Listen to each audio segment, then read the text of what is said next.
வணக்கம் செலினா. வானிலை ஆய்வு மையம் விடுக்கப்பட்டிருக்கிற எச்சரிக்கை குறித்தான முழு விவரங்களை பகிர்ந்துக்கோங்க.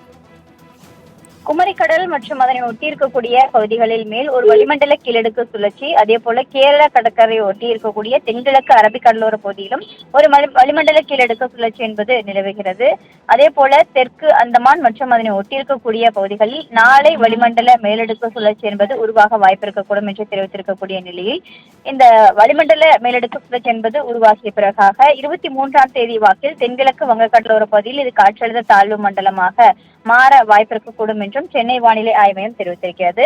இதன் காரணமாக தமிழகத்தில் தென் மாவட்டங்கள், வட மாவட்டங்களை பொறுத்தவரையிலும் இன்று லேசானது முதல் மிதமான மழைக்கும், திருவள்ளூர், நாகப்பட்டினம், திருநெல்வேலி, கன்னியாகுமரி ஆகிய மாவட்டங்கள், அதே போல காரைக்கால் ஆகிய பகுதிகளில் இன்று கனமழை முதல் மிக கனமழைக்கு வாய்ப்பு இருக்கக்கூடும் என்றும், மயிலாடுதுறை, தஞ்சாவூர், புதுக்கோட்டை, சிவகங்கை, ராமநாதபுரம், தூத்துக்குடி, விருதுநகர் ஆகிய மாவட்டங்களில் கனமழைக்கு வாய்ப்பு இருக்கக்கூடும் என்றும் சென்னை வானிலை ஆய்வு மையம் தெரிவித்திருக்கிறது. 21ஆம் தேதியிலிருந்து 24ஆம் தேதி வரையிலும் தமிழகத்தில் ஓரிரு இடங்களில் லேசானது முதல் மிதமான மழைக்கு வாய்ப்பு இருக்கக்கூடும் என்றும், அதே போல 26ஆம் தேதி ஒரு சில மாவட்டங்களில் கனமழைக்கான வாய்ப்பு இருக்கக்கூடும் என்றும் சென்னை வானிலை ஆய்வு மையம் தெரிவித்திருக்கிறது.